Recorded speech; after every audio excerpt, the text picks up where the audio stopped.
श्रीकृष्ण भगवंतांनी भगवद्गीता सांगितली. तर त्यावेळेला अग्रपूजेचा मान कोणाला द्यायचा आहे प्रश्न पडला. धर्मराजा सगळ्या गोष्टी गणावर गेले आणि अग्रपूजेचा मान कोणाला द्यायचा हे विचारलं सगळ्याला. सगळ्यांनी सांगितलं व्यासाचं नाव सांगितलं. धर्मराजा व्यासाकडे गेले. व्यासाला म्हणजे सगळ्या ऋषीमुनींनी आपलं नाव सांगितलेलं आहे, आपण अग्रपूजेचा मान दिला. व्यास म्हणतात माझ्यापेक्षा ब्रह्मचारी बाल ब्रह्मचारी सुखदेव आहे, त्यांना अग्रपूजेचा मान द्या. त्यावेळेला सुखदेव हे व्यासाचे पुत्र होते, परंतु ते जन्मल्यापासून जंगलात राहत होते, कुणाचाही संपर्क नव्हता. ते ऋषीगणामध्ये बसले नव्हते, त्यांची शोधाशोध सुरू झाली. ते सभेच्या बाहेर उभं राहून श्रीकृष्णाची लीला पाहत होते. श्रीकृष्ण त्यावेळेला खीर वाढत होते पंक्तीमध्ये, हात भरलेले. त्यावेळेला त्यांना सांगितलं धर्मराजाने, बाकीचे ऋषीगण गेले त्यांच्याजवळ, की आम्ही सगळ्यांनी व्यासाचं नाव सांगितलं आणि व्यासाने तुमचं नाव सांगितलं अग्रपूजेचं. त्यावेळेला सुखदेव म्हणतात, अरे तुम्ही इतके अज्ञान कसे काय सगळे? जो जगाचा नाही परमेश्वर इथं बसलेला आहे, इथं आहे, त्याचा मान का देत नाही? त्यावेळेला सुखदेवच्या सांगण्यावरून अग्रपूजेचा मान श्रीकृष्णाला दिला. त्याच्यातून तत्व पाहायचं असतं तर श्रीकृष्णाचं ज्ञान किती लोकांना होतं हे आपल्याला समजतं. फक्त एकट्या सुखदेवाला श्रीकृष्णाचं ज्ञान. व्यासाला सुद्धा श्रीकृष्णाचं ज्ञान नव्हतं. व्यासाला ज्ञान असतं तर व्यासाने श्रीकृष्णाचं नाव सांगितलं असतं. आणि व्यासाने व्यासोत्तम जगत सर्व जग व्यासाने उच्चिष्ट केलेलं आहे. म्हणजे वेद पुराण वगैरे सगळं ती व्यासाच्या संस्कारातून निघालेले आहे किंवा व्यासाच्या रचनेतून निघाले आहेत, दोन्ही मत आहे. त्या वेळेला द्वापर युगाच्या शेवटच्या चरणामध्ये कृष्ण भगवंताचा अवतार झाला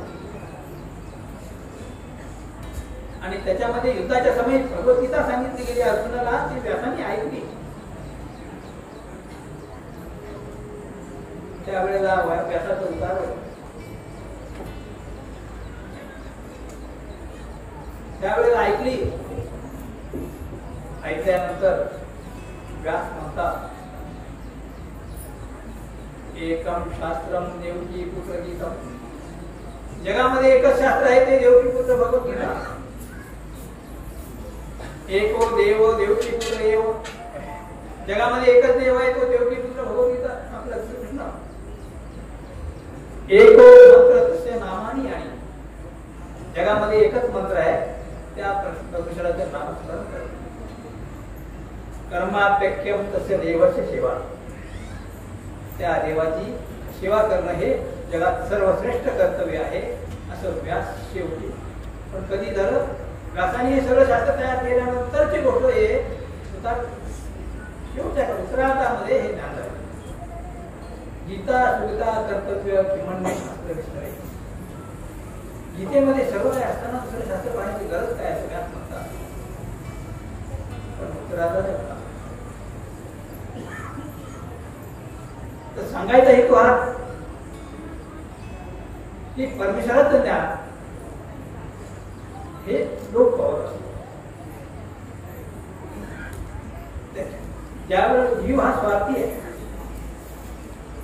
ज्याच्यामुळं आपलं अर्थार्जन होत नाही, आपलं काम होत नाही, त्यावेळेला तो चांगली जरी गोष्ट असली तर तो डावलतो आणि ज्याच्यामुळं अर्थार्जन होत आहे त्याच्याकडे तो पळतो.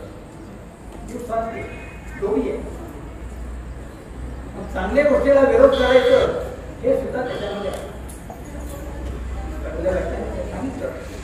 ज्यांनी ज्यांनी चांगल्या गोष्टी केल्या असतील त्यांना प्रत्येकाला विरोध केलेला आहे.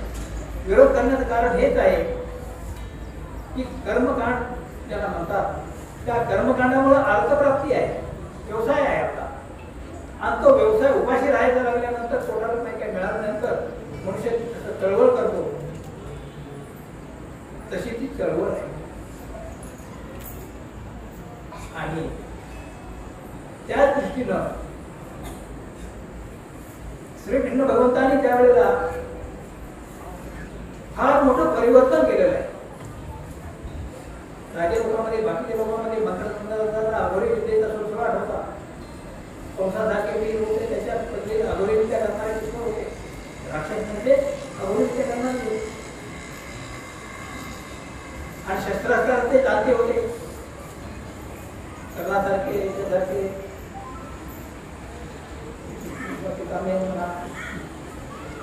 अनेक शस्त्रास्त्राचे जाणते वीर महावीर होते. त्यावेळेला विज्ञान फार शिकत होते. कृष्ण भगवंतांना ते विज्ञान संपवायचं होतं का कलियुग लागणार आहे, कलियुगामध्ये याचा दुरुपयोग होईल म्हणून ते संपवायचं होतं. म्हणून महाभारताचं विनाश आहे ते दुष्कृता सज्जनाचं रक्षण आणि दुर्जनाचा नाश करणार हे परमेश्वराचं ठीक आहे. आणि त्याप्रमाणे त्यांनी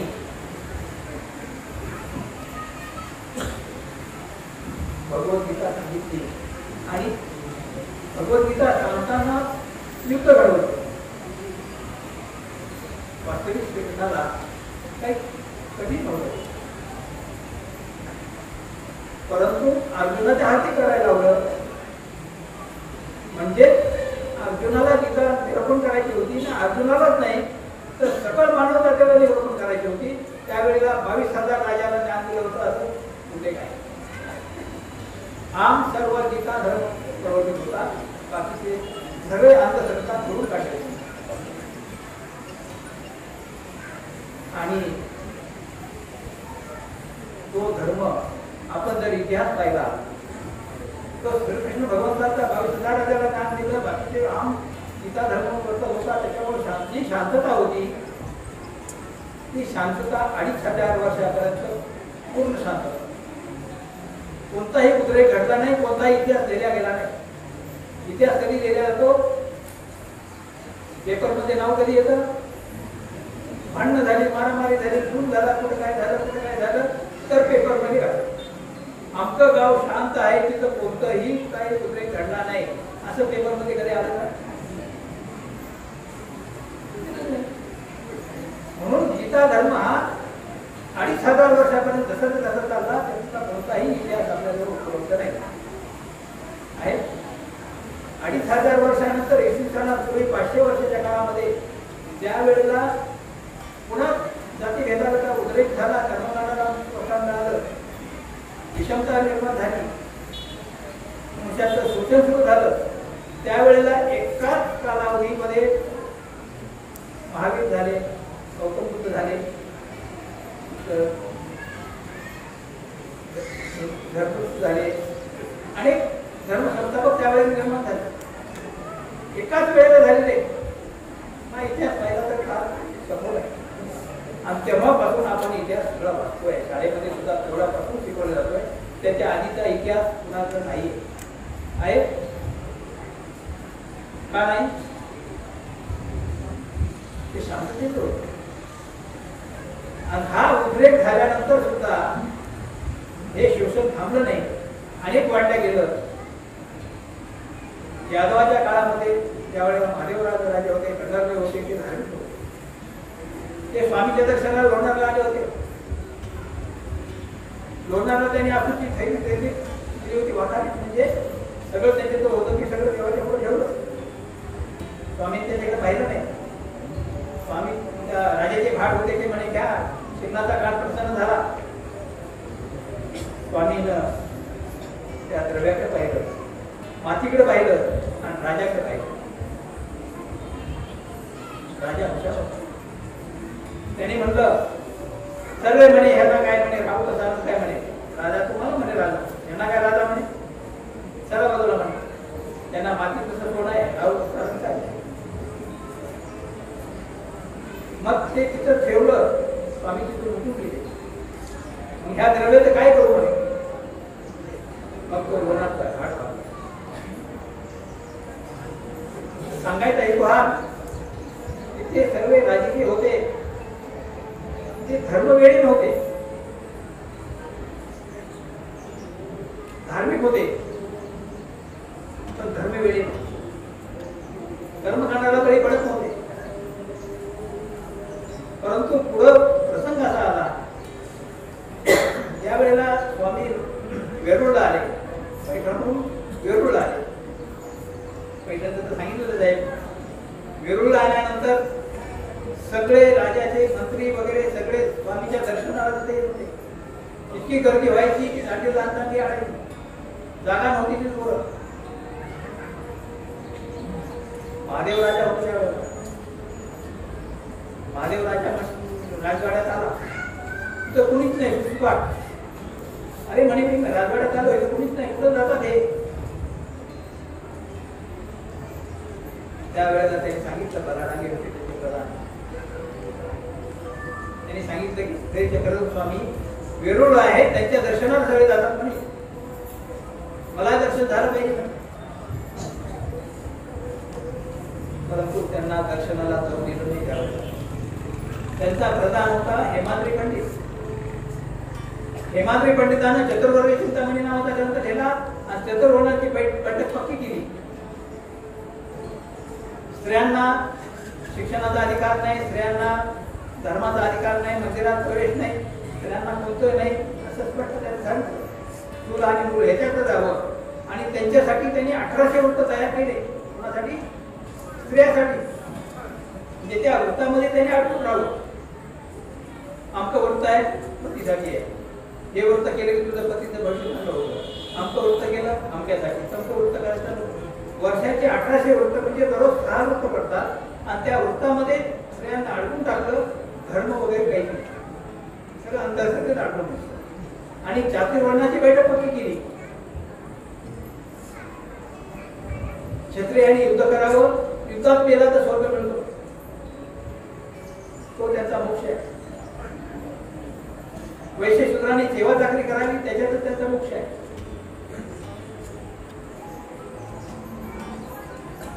हे चतुर्वर्ग चिंतामणी मध्ये लिहिले गेलेलं आहे.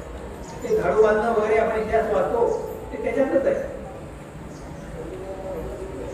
आणि एवढंच काय त्याच्यामध्ये आहे की लग्न झाल्यानंतर त्या मुलीला रोजाकडे पाठवायची आणि शुद्ध झाल्यानंतर मग आपण प्रपंचात करायचा. ही सुद्धा त्याच्यात दिलेलं आहे. इतक्यापर्यंत अत्याचार आहे.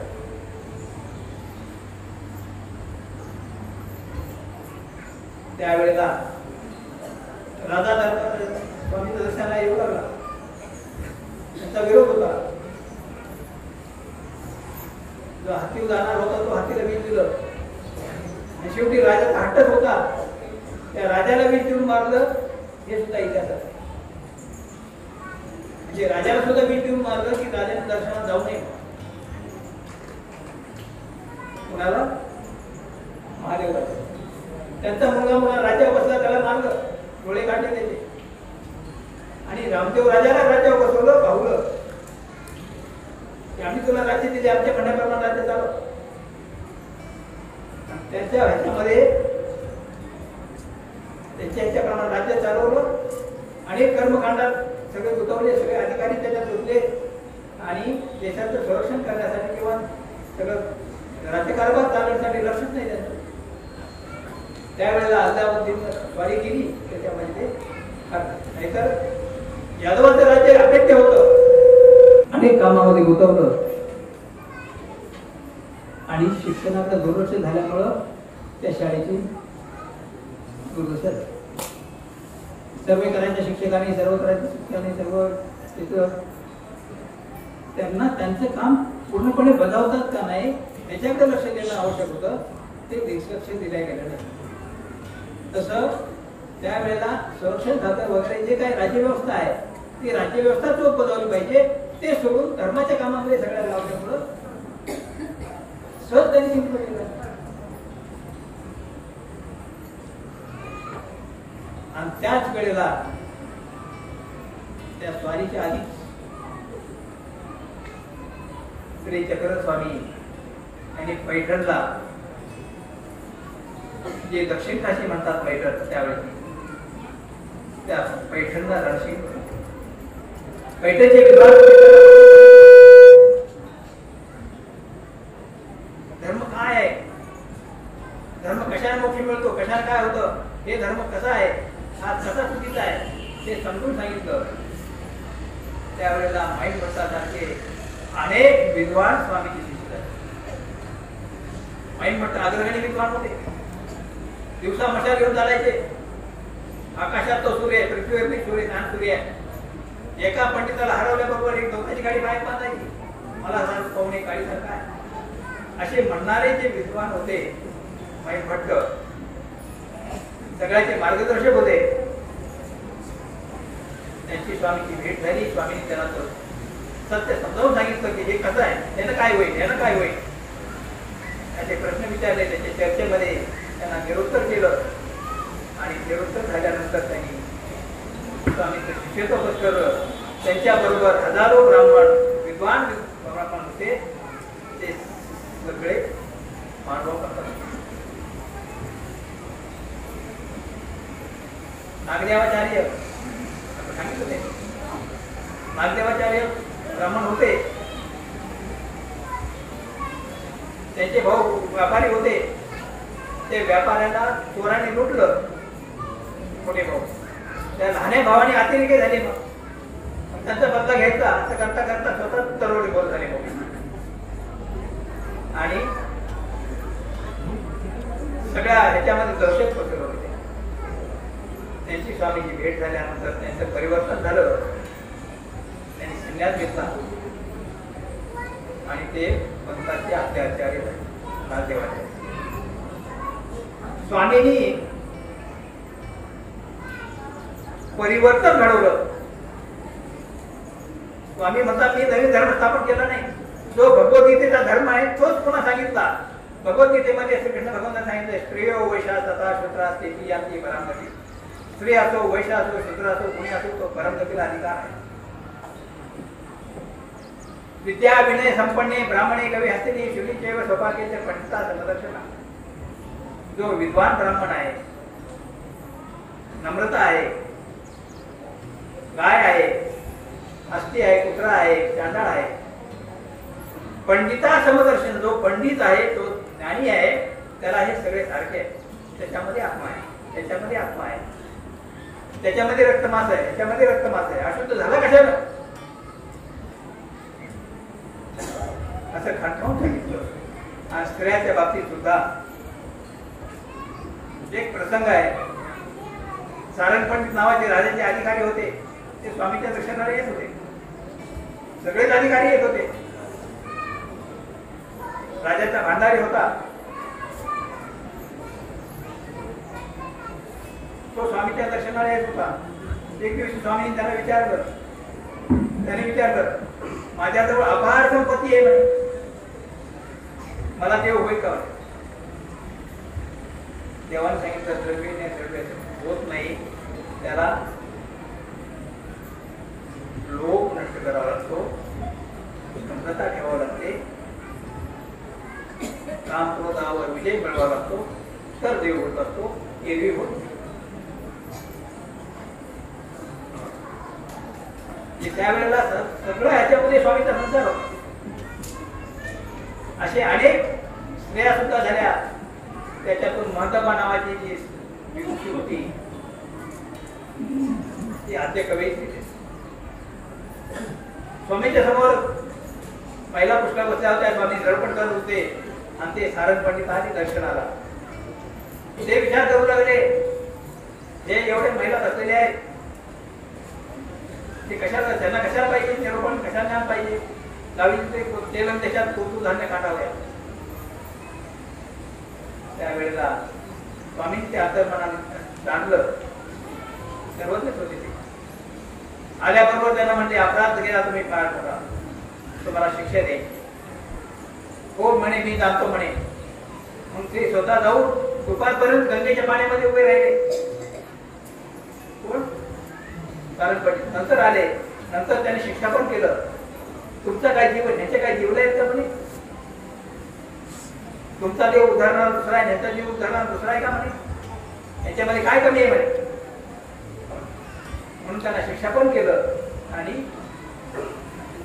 असं उच्च वर्गाकडून ज्याच्याकडून शोषण होत होतं त्या उच्च वर्गाकडून शोषण थांबवलं आणि परिवर्तन घडवलं. हे स्वामीची विशेषता आहे. बाकीचे जे आहेत क्रांती करतात ते शोषित वर्ग उठाव करतो आणि मागण्या मागतो, त्याला क्रांती म्हटलं जातं. परंतु स्वामींनी क्रांती केली नाहीये, परिवर्तन घडवून आणलं प्रत्यक्षात. एक वेळ एका मंदिरामध्ये स्वामी होते. 4 मातांना आले. ते मंदिराच्या समोर उभे राहिले. स्वामींचं दर्शन करायचं म्हणे आम्हाला. स्वामीचे शिष्य होते ते म्हणे मध्ये ब्राह्मणाची सभा बसलेली होती मोठी, पुष्कळचे निरूपण करत होते स्वामी. त्यावेळेला कुणीतरी शिष्याने सांगितलं की स्वामीचं दर्शन होत नाही म्हणे, आता जा.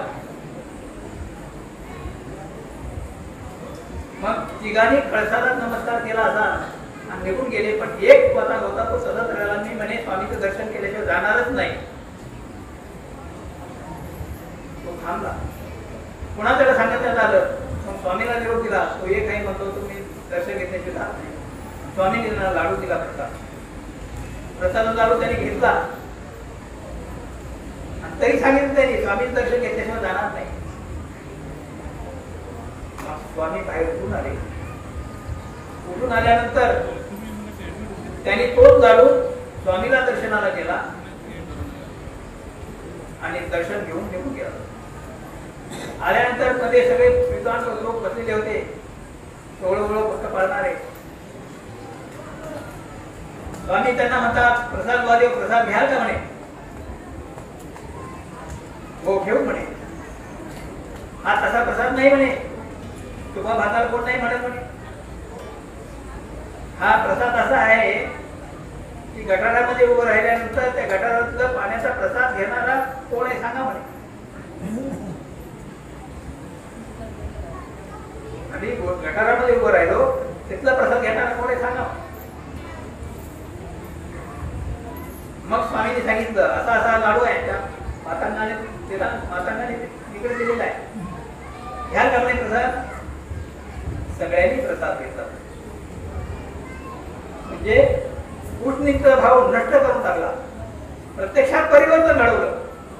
आणि असे हजारो विद्वान ब्राह्मण स्वामींनी तयार केले आणि सगळ्या देशामध्ये परिवर्तन घडवलं.